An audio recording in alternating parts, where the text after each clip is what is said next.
बिस्मिल्लाहिर्रहमानिर्रहीम, अस्सलाम वालेकुम। आज हम लोग एक्सरसाइज 2.4 का दूसरा पार्ट कवर करेंगे, जिसमें बाकी सारे जो क्वेश्चंस हैं वो कवर हो जाएंगे और हमारी ये एक्सरसाइज कंप्लीट हो जाएगी। स्टार्ट करते हैं हम लोग इसके क्वेश्चन नंबर 16 से। इसमें उन्होंने क्या कहा, the measure of angle from a line L1 with the slope -1/3। मतलब L1 लाइन का जो स्लोप है वो -1/3, मतलब वो M1 हो गया।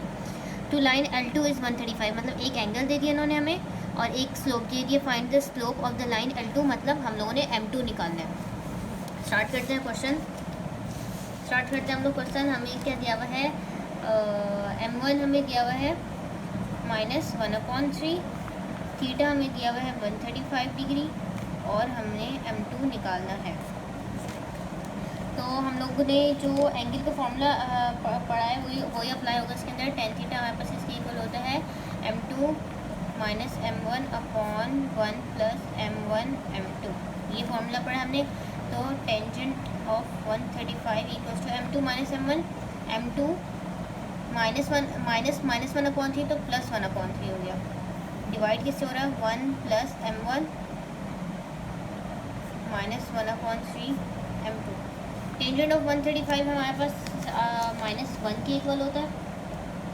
एक बार चेक कर लेते हैं। टेंजेंट ऑफ 135 हाँ -1 के इक्वल है हमारे पास। तो ये -1 आ गया इक्वल्स टू, इसका हम लोग डिनोमिनेटर सेम कर देंगे, 3M2 + 1/3, 3M2 + 1/3 और ये डिवाइड किससे हो रहा है हमारे पास, 3 - M2/3, 3 - M2/3, M2/3, 3 से कैंसिल हो गया। ये अगर उस साइड पे जाएगा तो ये हमारे पास क्या हो जाएगा, -3 + M2 इक्वल्स टू 3M2 + 1। तो -3 - 1 इक्वल्स टू 3M2 - M2।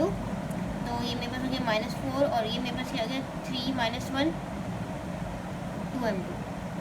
तो M2 मेरे पास क्या हो गया, -2 के इक्वल हो गया। तो ये सिर्फ इसमें ये काम करना था कि हमें दूसरी लाइन का स्लोप निकालना था, जो ये कैलकुलेट होकर आ गया। नेक्स्ट जो क्वेश्चन कराऊंगी मैं वो क्वेश्चन नंबर 17 है। इसमें हमें क्या क्या हुआ, find the measure of the angle from a line with the slope M। मतलब एक लाइन का स्लोप M दिया हुआ है, to a line with the slope M -1/M+1। एक लाइन का स्लोप M दिया हुआ है, दूसरी लाइन का स्लोप ये दिया हुआ है और मुझे एंगल इसमें से कैलकुलेट करना है। तो स्टार्ट करते हैं। ये क्वेश्चन हमें ये क्वेश्चन 17 है, क्वेश्चन नंबर 17 है।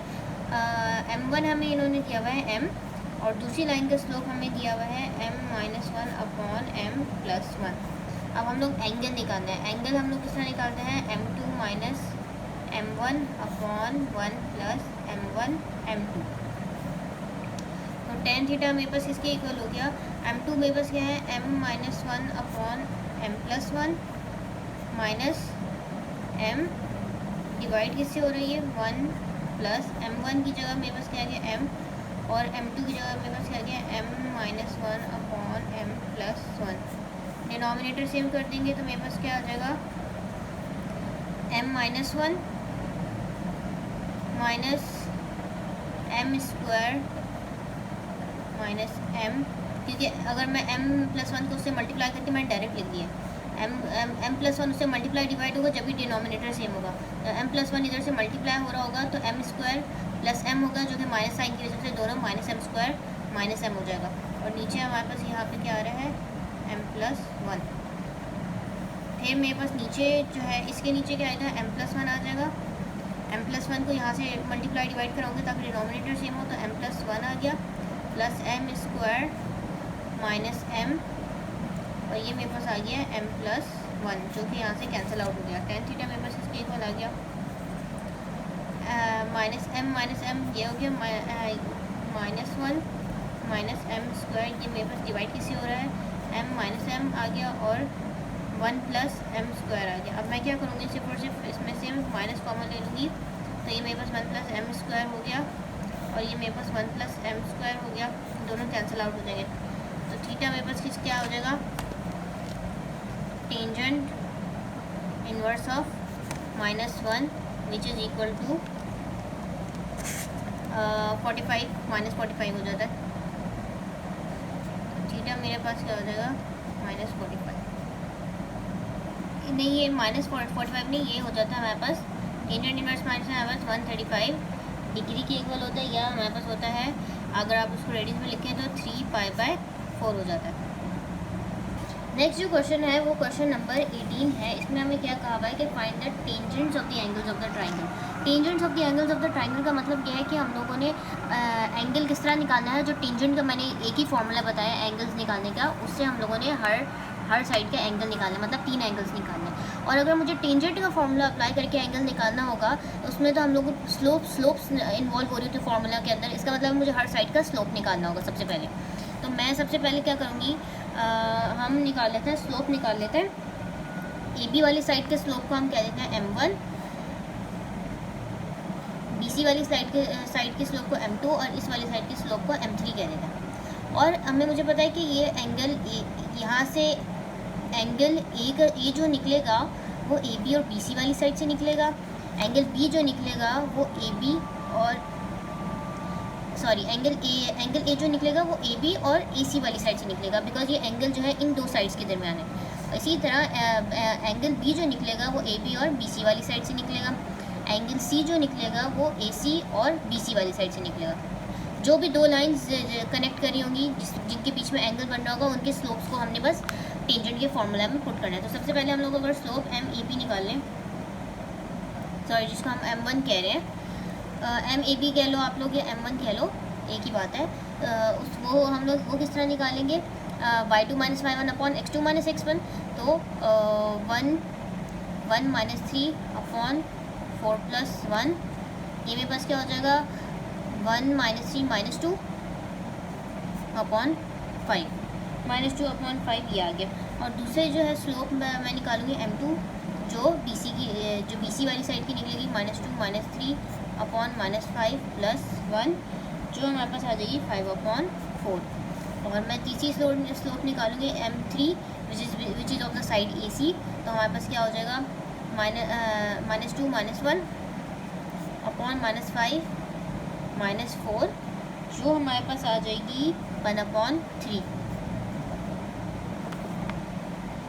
ठीक है, तो ये हमारे पास हो जाएगी तीनों साइड से स्लोप निकाल लिया। अब अगर मुझे एंगल ए निकालना है, एम एंगल ए, अगर मुझे वो निकालना होगा तो मुझे इसका मतलब है कौन सी दो स्लोप्स को यूज़ करना होगा, m1 और m3 को। तो हम लोग क्या करेंगे, सबसे पहले एंगल ए निकाल लेंगे। एंगल ए किस तरह निकलेगा, tangent of M angle A, tangent of M angle A हमारे पास किसके इक्वल हो गया, दो स्लोप्स इन्वॉल्व हो रही है m1 और m3। तो m3 - m1 upon 1 + m1 m3।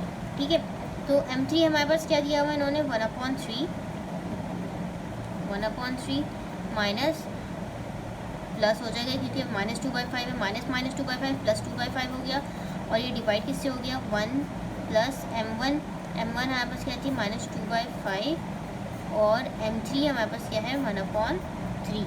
अब हम इसको सॉल्व करेंगे तो मेरे पास आंसर क्या आ जाएगा 11/3 आ जाएगा, 11/13। लेकिन याद रहे कि ये हम लोग इसको इन्वर्स थीटा नहीं निकालेंगे, उन्होंने टेंजेंट्स ऑफ द एंगल का है। तो सवाल में हम लोग जैसे नॉर्मली जब हम एंगल निकाल लेते थे तो हम theta equals to tangent inverse करके करते थे, क्योंकि हम लोग सिर्फ थीटा निकालते थे। अब उन्होंने टेंजेंट्स ऑफ द एंगल का हुआ, इसका मतलब है हमने ये इसी फॉर्म में रहने देना है। तो ये मेरे पास क्या आ जाएगा, tangent M angle A side का एंगल निकालेंगे। इसी तरह बी साइड और सी साइड का भी एंगल निकालेंगे। अच्छा, अब नेक्स्ट जो मैं क्वेश्चन करवाऊंगी वो क्वेश्चन नंबर 20 है, जिसमें हम लोगों को क्या कह रहे हैं, proof that the diagonals of a parallelogram are perpendicular the figure is rhombus. तो हम लोगों को क्या प्रूफ करना है कि अगर डायगोनल्स आपस में एक पैरेललोग्राम के डायगोनल्स जो है वो परपेंडिकुलर है तो हमारे पास जो है वो फिगर क्या होगी, रोम्बस होगी। हम लोग क्या करेंगे, एक पैरेललोग्राम ड्रॉ करेंगे। हम लोग एक पैरेललोग्राम ड्रॉ करने के बाद ये मैंने उसकी साइड्स कह दी ए बी और ये सी और डी। और हमें पता होता है कि पैरेललोग्राम की जो डायगोनल्स होते हैं वो बाइसेक्ट कर रहे होते हैं। ये मैंने इस पॉइंट को ओ कह दिया। अगर ये हमें तो क्योंकि उन्होंने पैरेललोग्राम का कहा हुआ है, पैरेललोग्राम है, हमें ये शो करने के रोम्बस है या नहीं। तो हमें ये पता है कि ओ ए जो है वो ओ सी के इक्वल है, और क्योंकि बाइसेक्ट कर रहे हैं ना एक दूसरे को बाइसेक्ट करे, ये डायगोनल और ये डायगोनल बाइसेक्ट करे, तो ओ ए जो है वो ओ सी के इक्वल है और ओ डी और ओ बी बराबर है। तो ओ डी मेरे पास किसके इक्वल हो गया, ओ बी के। अच्छा, अब अगर मैं एक ट्राइंगल ले लूँ, in triangle A O D and triangle C O D, A O D और सी ओ डी, मतलब मैं ये ट्राइंगल और इस ट्राइंगल को देख रही हूँ कि इसमें क्या क्या चीज़ है। तो इस ट्राइंगल, ये जो हमारे पास है ये ट्राइंगल और ये ट्राइंगल, इन दोनों में ओ डी कॉमन है। तो मैं क्या कहूँगी कि O D equals to O D, ये हमारे पास क्या आ गया, कॉमन आ गया। ओ ए जो है वो ओ सी के इक्वल है, क्योंकि बाइसेक्ट कर रहे हैं, तो ओ ए ओ सी के इक्वल है, ये मैंने ऑलरेडी दिया हुआ। तो ये मैं क्यों कहूँगी कि ओ ए इक्वल्स टू ओ सी, ये हमारे पास गिवन है। तीसरी चीज़ जो है, क्योंकि हम लोगों के पास बाइसेक्ट कर रहे हैं और ये सारे बाइसेक्ट कर रहे होंगे, तो ये सब, ये जो सारे जो एंगल बन रहे हैं ये 90-90 के बन रहे हैं। तो मैं क्या एक चीज़ और कह सकती हूँ कि M angle A O D और सी ओ डी, ये दोनों एंगल्स भी बराबर है क्योंकि ये भी 90 के हैं। तो M angle A O D equals to M angle C O D each 90 degree, क्योंकि 90 डिग्री के सारे एंगल्स जो हैं यहाँ पे जो बनने होंगे, ये वाला, ये वाला, ये वाला, ये वाला, सारे 90 डिग्री के बनने हैं। अगर हम लोग कोई सी भी ट्राइंगल की दो साइड्स, हमने दो साइड्स और एक एंगल प्रूव कर दिया, हमारे पास दो ऑप्शन होते हैं, दो साइड एक एंगल प्रूव कर दें या दो एंगल एक साइड को प्रूव कर दें, को इक्वल दिया है, तो हमारे पास वो दो ट्राइंगल्स जो होते हैं कॉन्ग्रेंट हो जाते हैं। तो यहाँ पे क्या हो गया, triangle A O D is congruent to triangle C O D. और अगर ये दोनों ट्राइंगल्स कॉन्ग्रेंट हैं, जब भी हमारे पास दो ट्राइंगल्स कॉन्ग्रेंट हो जाते हैं, तो उसकी सारी चीज़ें फिर कॉरस्पॉन्डिंग जो होती हैं वो सब इक्वल हो जाता है। तो यहाँ पे क्या हो जाएगा, अगर दोनों ट्राइंगल्स कॉन्ग्रेंट हो गए तो साइड ए डी और साइड सी डी के इक्वल हो गए, मतलब ए डी वाली साइड और सी डी वाली, ये दोनों साइड सी जो है एक दूसरे के इक्वल हो गए। अच्छा, दूसरे तो हमें ये पता है कि एक ये जो पैरेललोग्राम किया हुआ है ए बी सी डी, ये हमें ए बी सी डी जो है ये पूरा एक पैरेललोग्राम है, ठीक है। अब अगर पैरेललोग्राम होता है तो उसकी ऑपोजिट साइड्स बराबर होती हैं, यानी ए डी जो है वो बी सी के इक्वल हो गया और ए बी जो है वो डी सी के इक्वल हो गया। क्या, ए बी जो है, ए डी हमारे पास बी सी के इक्वल हो गया और ए बी जो है हमारे पास ए डी और बी सी इक्वल हो गए और ए बी और डी सी बराबर हो गए। ए बी और डी सी, ये ए बी डी सी हमारे पास इक्वल हो गए और ए डी और बी सी इक्वल हो गए। और हमने ऊपर ये भी कह दिया कि A D equals to C D, इसका मतलब है सारी साइड एक दूसरे के बराबर हो गई। तो द गिवन पैरेललोग्राम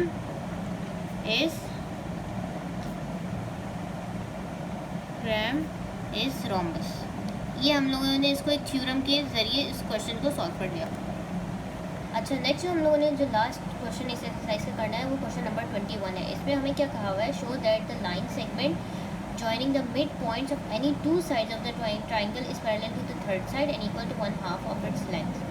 अब ये हमें क्या करें, सबसे पहले इसको मैं एक ट्राइंगल ड्रॉ करती हूँ, ये जब तक विजुअलाइज नहीं करूँगे तो आप लोग को समझ नहीं आएगा। मैं एक ट्राइंगल ड्रॉ करती हूँ जिसकी एक साइड ओरिजिन पे है, तो इसका मतलब है अगर ये मेरे पास ये y है और ये x है, x एक्सिस पे मैं एक ट्राइंगल ड्रॉ करूँगी, ठीक है।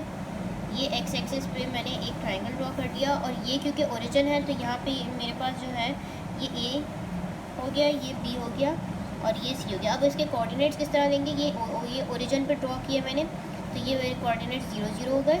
b पे कोऑर्डिनेट, जब क्योंकि b पे मेरे पास सिर्फ x एक्सिस होगा, y एक्सिस तो 0 होगा, तो a, 0 क्योंकि यहाँ पे a का डिस्टेंस ट्रेवल करके a और y का 0 हो गया। और c पे मेरे पास, c पॉइंट पे मेरे पास x एक्सिस का भी कोई डिस्टेंस है और y एक्सिस का भी डिस्टेंस है, तो मैंने इसको b c ले लिया। अच्छा, अब उन्होंने कहा था show that the line segment यानी एक लाइन है joining the mid points of any two sides of the triangle. अगर मैं हम एक ट्राइंगल की कोई सी दो साइड्स, तो मैंने वो दो साइड्स लेनी ए बी, ए सी और बी सी, इन दो साइड्स को कंसिडर कर लिया। Show that the line segment joining the mid point of any two sides of the triangle, यानी इन दो साइड, एक लाइन जो कि इन दोनों साइड्स के मिड पॉइंट को कनेक्ट कर रही हो।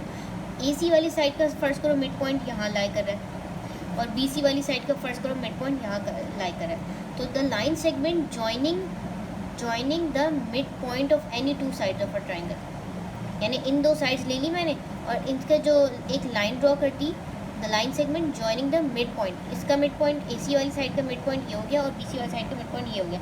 मैंने इसको FE कह दिया और इसको F कह दिया, ठीक है। Joining the mid point of any two sides of a triangle is the line segment joining the mid points of any two sides of a triangle is parallel to the third side. अगर मैं इन दो sides की बात कर रही हूँ तो मतलब ये लाइन जो मैंने ड्रॉ की है ये पैरेलल है तीसरी साइड। तो तीसरी साइड अगर मैं इन दो को कंसिडर करूँ तो तीसरी साइड AB ही बच रही है। तो यानी ये लाइन जो है मुझे ये प्रूव करना है कि ये लाइन EF पैरेलल किसके है, AB के। एक चीज़ ये हो गई। और दूसरी चीज़ उन्होंने क्या कही हुई है, and is equal to 1/2 of its length. इसका मतलब है EF की जो लेंथ होगी वो AB के हाफ होगी। AB की जो भी लेंथ आ रही होगी EF उसकी हाफ है, ठीक है। तो हम लोग क्या करेंगे, सबसे पहले तो मैं ये प्रूव करूँगी कि ये EF वाली लाइन AB के पैरेलल है भी या नहीं। तो उसके लिए मुझे E और F के कोऑर्डिनेट्स चाहिए। E और F, क्योंकि अगर मैं E और F को मैं मिड पॉइंट्स कह रही हूँ तो मैं मिड पॉइंट के तरीके से E और F के कोऑर्डिनेट्स निकालूंगी। किस तरह निकालूंगी, x1 + x2/2 y1 + y1/2। तो a + b/2 आ गया मेरे पास, a + b/2 आ गया, और c + 0/2 यानी c/2। ये E के कोऑर्डिनेट्स आ गए। F के कोऑर्डिनेट्स हमारे पास क्या हो जाएंगे, x1 + x2/2 और y1 + y1/2। तो 0 + b/2, 0 + c/2। तो F के कोऑर्डिनेट्स b/2 और मेरे पास c/2 आ गए। ये मैंने E और F के कोऑर्डिनेट्स निकाले। अब अगर मुझे ये प्रूव करना है कि ये दोनों लाइंस पैरेलल हैं तो हम लोग वही कंडीशन अप्लाई करेंगे जो हम लोगों ने पिछले लेक्चर में अप्लाई देखी थी कि जब भी दो लाइंस पैरेलल होंगी तो हमारे पास क्या होता है, उन दोनों के स्लोप्स बराबर होता है। याद आया आप लोगों को कि हम लोग ये क्या करते थे, एक तो ये था, दो कंडीशन थी। अगर दो लाइंस परपेंडिकुलर होंगे तो उन दोनों का प्रोडक्ट जो है वो -1 के इक्वल होता था, या ये परपेंडिकुलर का केस था। और पैरेलल में क्या था, दोनों स्लोप्स बराबर होंगे। अगर दो लाइंस पैरेलल हैं तो उनके स्लोप बराबर। अगर मुझे ये प्रूव करना है दो लाइंस पैरेलल हैं तो मुझे इनके स्लोप्स निकालने पड़ेंगे। तो मैं MEF निकाल लेती हूँ, MEF निकाल लेते हैं। सबसे पहले मैं इसका स्लोप निकाल के देख लेते हैं। तो स्लोप हम लोग किस तरह निकालते हैं, y2 - y1 x2 - x1। तो c/2 - c/2 upon a + b/2 minus b/2। तो c/2 - c/2 ये 0 हो गया। तो यानी MEF मेरे पास किसके इक्वल हो गया, MEF मेरे पास किसके इक्वल हो गया, 0 के इक्वल हो गया। अब हम MAB निकाल लेते हैं। MAB हमारे पास क्या हो जाएगा, 0 - 0 अपॉन a - 0, ये भी 0 हो गया। इसका मतलब है दोनों स्लोप्स बराबर आ गए। MEF ये दोनों स्लोप एक रिजल्ट सेम है, इसका मतलब दोनों स्लोप्स बराबर हैं। तो इस रिजल्ट से हम ये कह सकते हैं कि the two lines the line EF is parallel to AB। एक चीज़ हमने प्रूफ कर दी। दूसरी चीज़ हमें प्रूफ करनी थी ये कि इन दोनों की लेंथ जो है, EF जो है AB के हाफ लेंथ है। तो EF की लेंथ मैं निकालूंगी और AB की लेंथ निकालूंगी। EF की लेंथ अगर मुझे निकालनी होगी तो वो डिस्टेंस के फॉर्मूला अप्लाई कर देंगे। EF की लेंथ हम लोग किस तरह निकालेंगे, √ EF की लेंथ हमारे पास किस तरह निकलेगी, x2 - x1 का whole square c2 x2 - x1 का whole square plus y2 - y1 का होल स्क्वायर। तो a + b/2 माइनस b/2 का whole square plus c/2 minus c/2 का होल स्क्वायर, ये तो 0 हो गया। ये मेरे पास क्या हो जाएगा, √ a + b माइनस b/2 का होल स्क्वायर, ये a/2 √a/2 का होल स्क्वायर, √2 से कैंसिल हो गया, मेरे पास a/2 आ गया EF, यानी EF a/2 आ गया। अब अगर मैं नेक्स्ट पेज पे चलते हैं हम लोग। नेक्स्ट पेज पे मैं ये मैंने EF निकाला था, EF की लेंथ निकाली है। अब मैं निकालूंगी AB की लेंथ। अब अगर मैं AB की लेंथ निकालूंगी तो AB की लेंथ मेरे पास क्या आ रही है, √0 x2 - x1 a - 0 का होल स्क्वायर प्लस 0 - 0 का होल स्क्वायर, यानी √a² मेरे पास a के इक्वल हो गया। अब आप लोग ये रिजल्ट से देख सकते हैं कि EF की लेंथ मेरे पास क्या आई है, a/2 आई है, और AB जो है मेरे पास a है। अब अगर इसका मतलब ये हुआ कि जो AB की जो भी लेंथ है EF उसका हाफ है। जो कि हम लोगों को प्रूफ करना है। हमने दोनों चीज़ें प्रूफ कर दी। यहाँ पे हमारे पास ये एक्सरसाइज कंपाइल हो गई। नेक्स्ट वीडियो लेक्चर में इंशाल्लाह मैं 2.5 कराऊंगी। For any queries ask me in the comment box and don't forget to like and subscribe my channel.